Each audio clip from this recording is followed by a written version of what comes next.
हाँ जी, जब आपने -1 पावर v को कॉमन लिया तो ये टर्म जो है वो -1 पावर v के वगैरह आ जाएगी, सिंपल हो जाएगी। यहाँ पे -1 पावर v जो है वो मल्टीप्लाई हो जाएगा इसके साथ, ठीक है। और क्या होगा, बाकी जो यहाँ पे v इक्वल टू n ही रहेगा। अब क्योंकि v इक्वल टू हमने n पुट करना है तो इस v की जगह पे हम n पुट कर लेते हैं, बाकी सारी चीज़ जो है वो एज इट इज़ लिख लेते हैं। अब इस चीज़ को अगर आप ध्यान से देखें तो ये दोबारा से वही डेफिनेशन बन के जो हमने ऊपर लिखी थी n ऑफ x की, ठीक है। तो इसको हम यहाँ पे पुट कर लेते हैं तो ये हमारे पास आ जाएगा n minus n of x equal to -1 power n और n ऑफ x, ठीक है। अच्छा, उसके बाद है आपके पास एग्जांपल नंबर 6.26, लेकिन ये बहुत ही सिंपल सी एग्जांपल है, ठीक है। इसको आपने खुद सॉल्व कर लेना है, बल्कि 6 पॉइंट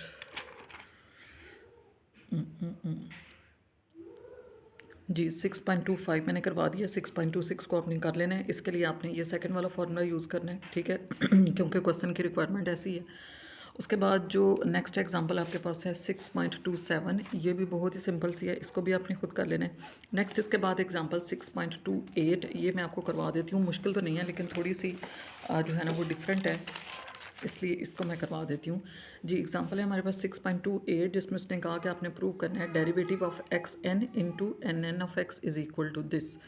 अब देखें x power n into n n minus one of x, इसके इक्वल हमने प्रूव करना है, हमें डेरिवेटिव चाहिए। उसके लिए हमने ये फंक्शन लिखा, ये हमें पता है जो सेकंड काइंड का पोलिनोमियल है वो इसके इक्वल होता है। फिर इसको हमने एक्स पावर एन के साथ मल्टीप्लाई करना है, तो मल्टीप्लाई कर दिया इसको, और मल्टीप्लिकेशन के बाद हम इसका ले लेंगे डेरिवेटिव। दोनों साइड पे मल्टीप्लाई करने के बाद आपने दोनों साइड्स पे डेरिवेटिव ले लिया। अब देखिए आप डेरिवेटिव ले रहे हो किसके रिस्पेक्ट से, एक्स के रिस्पेक्ट से, तो वो फंक्शंस जिनमें एक्स नहीं आ रहा ज़ाहिर है वो कांस्टेंट कंसीडर होंगे। वो फंक्शन एक कॉज एन पाई है और एक साइन एन पाई है, तो सबसे पहले हम साइन एन पाई को बाहर कर देंगे क्योंकि इसकी हमें ज़रूरत नहीं है, ये कांस्टेंट है।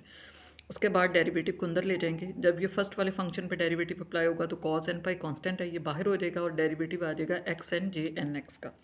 इसी तरह फिर डेरिवेटिव आ जाएगा एक्स एन और जे माइनस एन एक्स का, ठीक है। कॉस एन पाई बाहर ही रहेगा, इसका आप डेरिवेटिव लेंगे। ये बेसल पोलिनोमियल में डेरिवेटिव हमने पढ़ा हुआ है, अभी एग्जांपल पीछे लिखी हुई है, आप लोग वहाँ से जाके भी देख सकते हैं कि जब आप इसका डेरिवेटिव लेते हैं तो x power n as it is आ जाता है और जे जो एन एक्स है उसकी जगह पे एन माइनस वन आ जाता है, ठीक है। प्लस अगर आप माइनस वाले का डेरिवेटिव लेंगे, जब आप माइनस एन के साथ डेरिवेटिव लेते हैं तो सबसे पहले एक माइनस आता है, वो माइनस इस माइनस के साथ मिलके प्लस हो जाएगा, x n as it is आ जाएगा, और फिर से इस माइनस एन की जगह पे माइनस हम बाहर रखेंगे, एन की जगह पे आ जाएगा एन माइनस वन, ठीक है। तो ये डेरिवेटिव हमने कंप्लीट कर दिया। अब हम क्या करते हैं, जो हमारे कांस्टेंट फंक्शंस हैं इनको थोड़ा सा सिंप्लीफाई करते हैं ताकि हम वही चीज़ बना सकें। उसके लिए इसने क्या किया कि एन जो है उसमें से वन ऐड भी कर दिया और सब्ट्रैक्ट भी कर दिया, साइन वाले एन में से भी और कॉज वाले एन में से भी, ठीक है। -1 भी कर दिया और +1 भी कर दिया, और पाई जो है वो पहले से दोनों के साथ है।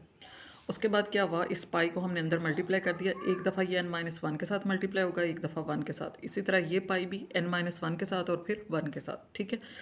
जब आप इसको मल्टीप्लाई कर देंगे तो उसके बाद देखें हम इस पर फार्मूला लगाएंगे। आपको पता है कि अगर एंगल जो है वो पाई में ऐड हो रहा हो तो फंक्शन चेंज नहीं होता। अगर एंगल जो है वो पाई में ऐड हो रहा हो तो फंक्शन चेंज नहीं होता। कब चेंज होता है, जब ये π/2 में या 3π/2 में या फिर π/2 के किसी और मल्टीपल में ये ऐड हो रहा हो तो तब हम इसको चेंज कर सकते हैं। अब पाई जो फंक्शन तो चेंज नहीं करेगा, दोबारा से आ जाएगा कॉस, जो एंगल पाई के अंदर ऐड हो रहा है वो साथ आ जाएगा। अब देखें pi plus alpha third quadrant में जाता है, थर्ड क्वाड्रेंट में कॉस नेगेटिव होता है तो साथ माइनस। सेम यही तरीका जो है वो साइन के साथ हम करेंगे, पाई ऐड हो रहा है फंक्शन चेंज नहीं होगा, n-1 इंटू पाई दूसरा एंगल आ जाएगा, और थर्ड क्वाड्रेंट में साइन भी नेगेटिव होता है इसलिए इसके साथ भी माइनस आ जाएगा, और बाकी जो चीज़ है वो हम एज इट इज़ लिख देंगे, ठीक है। अब क्या हुआ, ये जो माइनस है और ये माइनस है, यहाँ से हम एक माइनस को कॉमन निकालेंगे और इसके साथ कैंसिल करेंगे। जब इस माइनस को आप कॉमन करेंगे तो cos n-1 into pi x n j n-1 of x, ये जो प्लस वाली टर्म थी ये हमारी माइनस में आ जाएगी, ठीक है।